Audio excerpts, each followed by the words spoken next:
Kamusta mga brad? So, panoorin natin tong kaso na to. Isang babae, gustong patayin yung pulis at nahuli, nagmamakaawa. So, tingnan natin kung anong ginawa niya. Holy shit! Why did you get checked out? My hand's broken. Dude, if he was 6 inches closer to me, I'd be dead right now. When an officer's routine traffic stop suddenly spirals into chaos, two conflicting versions of the crash emerge, leaving these officers scrambling to try and figure out what really happened that night. So you offered her a ride because she had been drinking and she declined you. Yeah. I'm just putting it out there. You're not lying to me. At around 12:51 a.m. on Saturday, January 6th, 2024, a St. Petersburg police officer pulls over a vehicle driving down the highway for driving with its headlights out. The officer is there to check on the driver given the late night hours and potentially issue a citation for the headlights. But what is supposed to be a routine traffic stop quickly spirals into chaos. Hey, good evening. What's this? You put me on that. No, the phone. What's the phone thing you were showing me? Oh, okay. Yeah. Do you have your license registration on you? So I'm Officer C. I stopped you because you're driving with your headlights off. Oh yeah, I did. Yeah. So just letting you know why I stopped you. Is the car registered to you? Yes, sir. All right. No issues with the license registration as far as you're aware? Thank you so much. The car is registered to you? Yeah, I just got his car less than a month. Yeah, I saw the temp tag. All right, so what I'll do is I'll check it out. And I'm sorry, I had background with the traffic. Did you say the Tampa address is good? I'm in Tampa, but it's a different address. Okay, I'm just gonna run the tag, see if it comes back. If there's any issues, I'll let you know. I just want to make sure everything's valid. All right, I'll get back with you.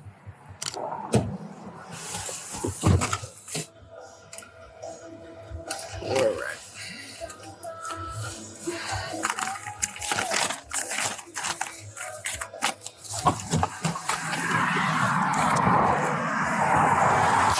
Holy shit!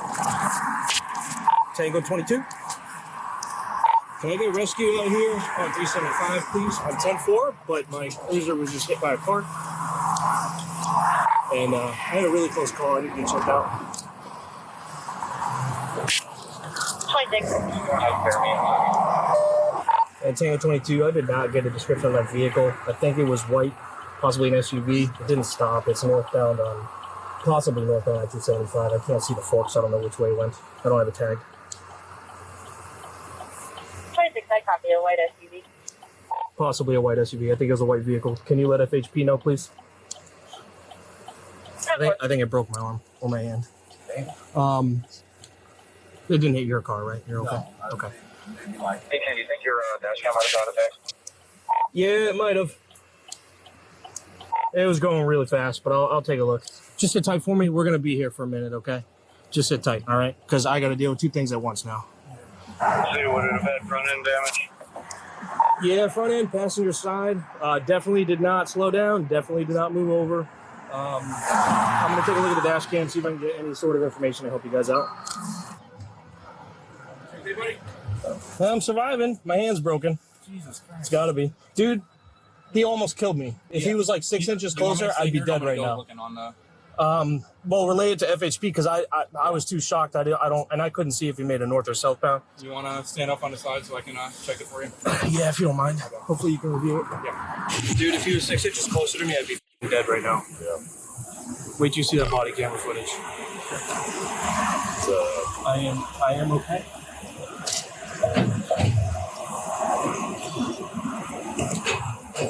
I just wanted to let you know that I'm going to be in the hospital. Some guy almost killed me on the interstate, so I'm a little shook up. I think he broke my hand. Yeah, I got it. But I'm okay, so I just want to let you know I'm okay. All right? Let me get a picture of your hand real quick just before. Yeah, man. Let me get an overall real quick. Possibly a white Camry, 2010-ish model. Sorry, buddy. I was just tripping. No, you're good, man. I'm just, I'm glad you're okay. Wait till you see that footage, bro. I'm just glad to be alive. That was some scary.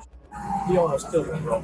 The following morning, St. Petersburg officers were able to locate the owner of the car by re-watching the dashcam footage of the crash and running the plates seen on the vehicle. The tags returned to the driver, identified as 24-year-old Mackenzie Deaton, whose address indicated that she happened to live in the immediate area. Hours later, officers decided it was time to pay her a visit.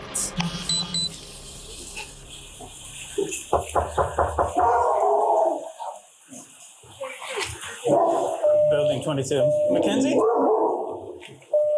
Hi, can you come talk to us real quick? Hi. Hey there. We found your vehicle. Can you come down here and talk with us?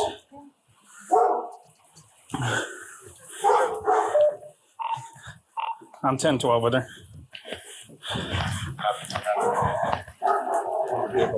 Over here. Here, change your behind your back. You're being detained right now. Okay. I don't know. Okay, listen, take a deep breath. We're not here just because we guessed. So think about the last 24 hours and then we'll, okay? There you go. Okay, have a seat. Somebody will be by with you in a second to talk to you, okay? Okay. Like I said, I'm Officer Cox. I'm a crash investigator with the traffic homicide unit. And I'm here to talk to you about a crash that occurred last night. So is that your vehicle that is being loaded up? So that is your vehicle? Yes, my friend drove me home last night, and he said that he hit a door, but he had a couple drinks, so he didn't want to call anyone. Okay. Did he kill someone? Well, let me ask this. Who's your friend? His name is Blaze. Blaze is his name? I don't know his last name. I just work with him. You work with him? Yeah. Do you know where he lives? Where do you work? St. Pete Yacht Club. St. Pete Health Clinic? Yacht Club. Oh, St. Pete Yacht Club.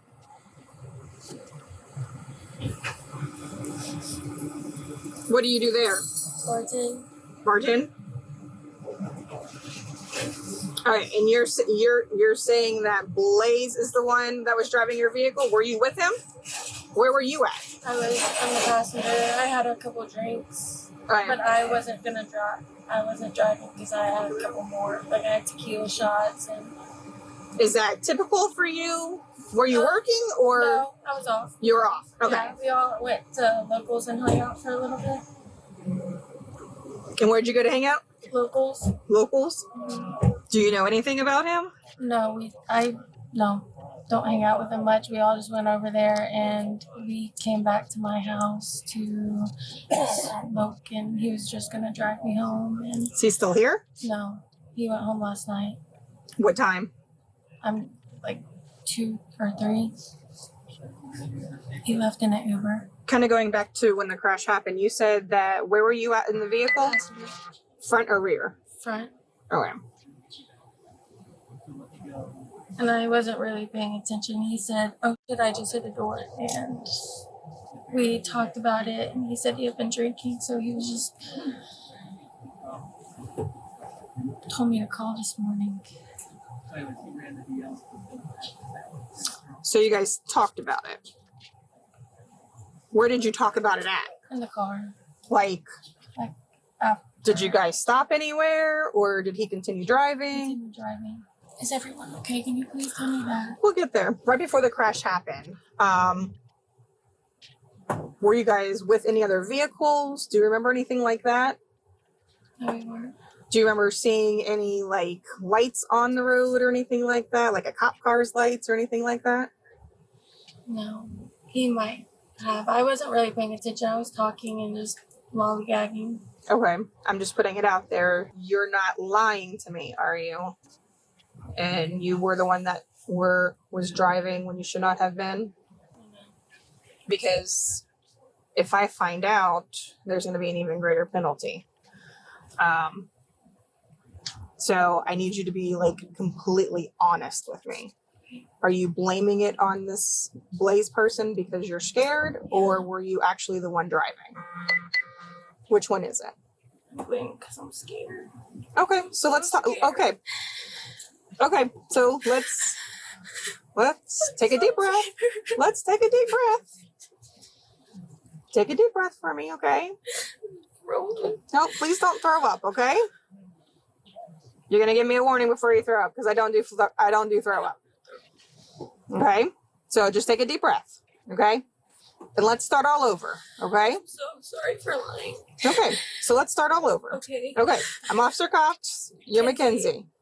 What happened last night, Mackenzie? I had a few drinks. Where were you actually at? Locals. Okay, so you were at Yes, Locals. we were all there as a group. Okay. I left. He was coming to my house. He was following me.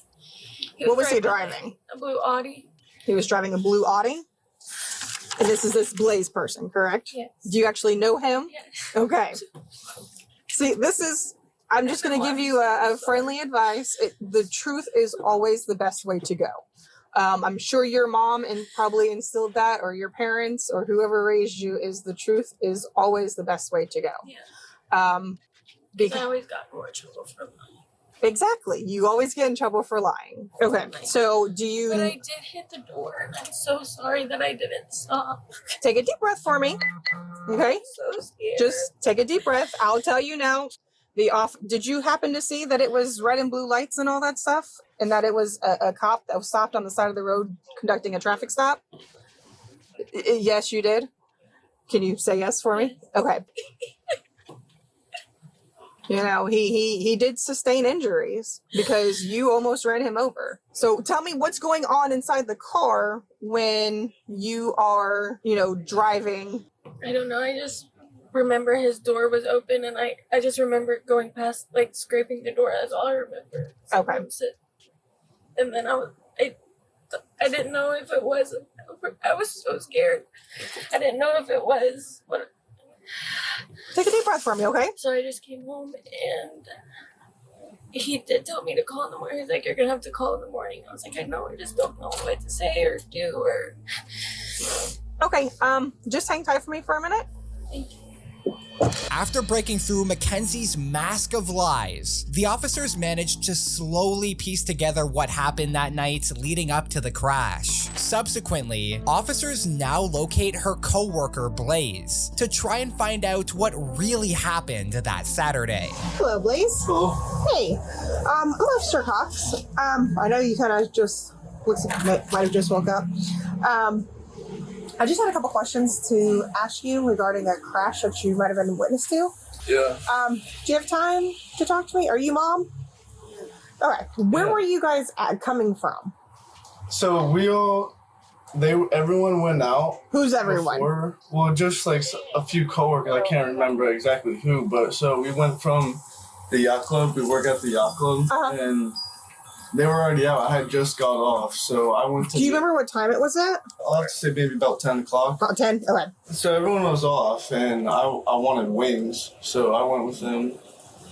And everyone just started leaving at the same time. And I offered her a ride home, and she was like... Is there a reason why you offered her a ride home? Well, because everyone was offering everyone a ride home, and because they were drinking, or people were drinking. Okay. So I was just trying to look out. Nope. And she just wanted to drive her car home, so she had a car, I guess. So you offered her a ride because she had been drinking, and she declined you. Yeah. I am going to explain your charges. So it's going to be hit and run with serious bodily injury, and no, it's okay. I know, but I have to be able to tell you all of this. And Nothing's changed from what you and I have right. been talking about for the last hour. Okay? The hit and run with serious bodily injury, the hit and run property damage. Do you have any questions for me? All right, these are all going to go with you. I appreciate your cooperation. You have been very cooperative and very patient with us also. If you ever find yourself in a situation where you get into a crash, just stop. Even I know that you said you'd had, a few drinks. It is better and, it's better for you to stop and make sure people are okay than to just continue to go. And I know that you said you're gonna, call today, but, sometimes these things, you are required by law when you get into a crash to stop and provide your information and to render aid if aid needs to be. As a result, 24-year-old Mackenzie Deaton was charged with felony counts of leaving the scene of a crash involving serious bodily harm, tampering with evidence, as well as failure to obtain a Florida driver's license within 30 days. Her bond was set at $7,750, which she posted just 5 days after the incident. Months following the incident on April 30th, 2025, Mackenzie reached a plea deal with prosecutors, where she was found guilty of her first felony count. Meanwhile, the rest of the charges were dropped. Ultimately, Mackenzie was sentenced to 17